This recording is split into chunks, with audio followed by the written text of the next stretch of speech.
नरेंद्र मोदी जी आपसे कहते हैं कि ये सबका हिंदुस्तान है।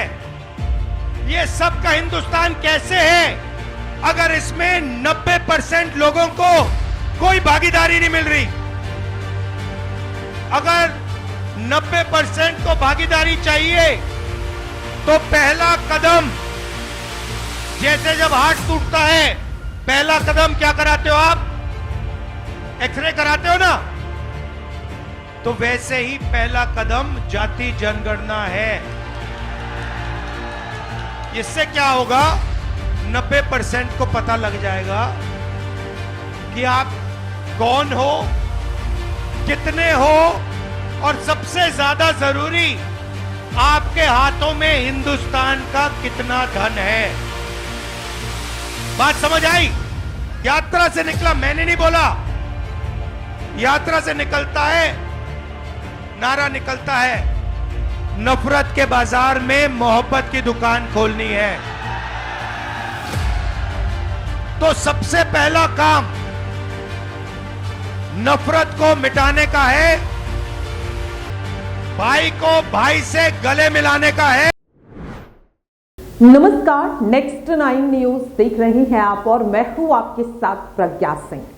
साल 2024 के लोकसभा चुनाव जैसे जैसे नजदीक आ रहे हैं, भारतीय जनता पार्टी लगातार रणनीति बना रही है, लेकिन अब इंडिया गठबंधन भी मजबूती के साथ चुनावी मैदान में उतर चुका है। राहुल गांधी जहां भारत जोड़ो न्याय यात्रा के जरिए लगातार वोट बैंक को अपनी तरफ करने की कोशिश कर रहे हैं, तो उनका साथ इस वक्त देते हुए नजर आ रहे हैं समाजवादी पार्टी के राष्ट्रीय अध्यक्ष अखिलेश यादव भी।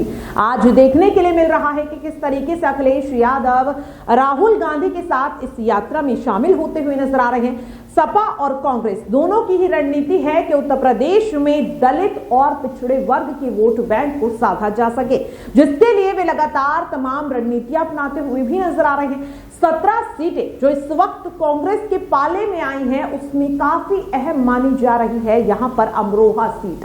दरअसल आपको बता दें कि अगर अमरोहा सीट की बात की जाए तो यहां पर लगभग 50% से ज्यादा मुस्लिम वोट बैंक है, और इसीलिए देखने के लिए भी यहां पर मिला कि किस तरीके से राहुल गांधी जब कल मुरादाबाद जाते हैं, मुरादाबाद में अपनी बहन प्रियंका गांधी वाड्रा के साथ वे रैली में जनता को संबोधित करते हैं, तो यहां पर देखा जाता है कि किस तरीके से राहुल गांधी यहां पर दलित वोटर्स को लुभाते हुए नजर आते हैं, मुस्लिम वोटर्स को यहां पर लुभाते हुए नजर आते हैं और कई अहम बातें भी करते हुए नजर आते हैं। सबसे पहले आप राहुल गांधी के इस बयान को सुनिए। पिछड़ों की कितनी आबादी है?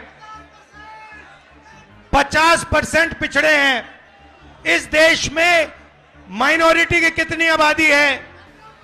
15% माइनॉरिटी है। इस देश में दलित कितने? दलित भाई 8% नहीं 15%, और आदिवासी कितने? 8%। जोड़ के बताओ मुझे, 50 और 15 कितना हुआ? 65। 65 और 15 80, 80 और 8 88। भाई और बहनों, मैं आपसे पूछना चाहता हूं, ये जो 90% जनता है इस देश में, दलित, आदिवासी, पिछड़े, माइनॉरिटी, इनको इस देश में कितनी भागीदारी मिल रही है? यह सबसे बड़ा सवाल है। आप सबसे बड़ी कंपनियों की लिस्ट निकालो, 200 कंपनियां सबसे बड़ी वाली, उसमें 90% का एक मालिक मुझे दिखा दो। आपको एक मालिक 90% का नहीं मिलेगा। उसके बाद आप मैनेजमेंट टीम में की लिस्ट निकालो, उसमें आपको 90% का एक नहीं मिलेगा। फिर आप कहो ठीक है 90% हिंदुस्तान की कंपनी के मालिक नहीं बनने चाहते, मैं नहीं कहता, मगर आपने मान लियो, कह दिया, तो फिर मैं आपसे पूछूंगा भैया ठीक है 90% के मीडिया में कितने? मीडिया में कितने? एक नहीं है।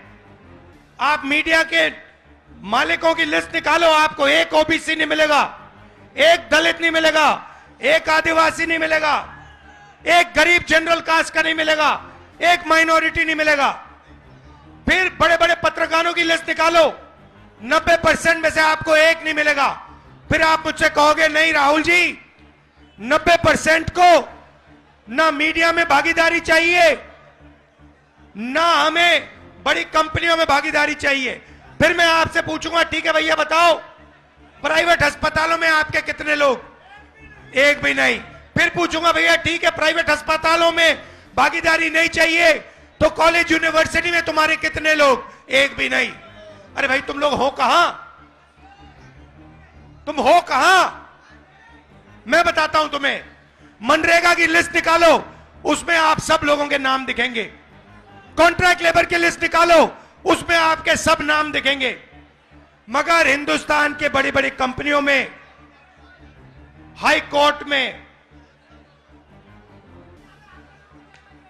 मीडिया में आपके नाम नहीं मिलने वाले। नरेंद्र मोदी जी आपसे कहते हैं कि ये सबका हिंदुस्तान है। ये सबका हिंदुस्तान कैसे है अगर इसमें 90% लोगों को कोई भागीदारी नहीं मिल रही?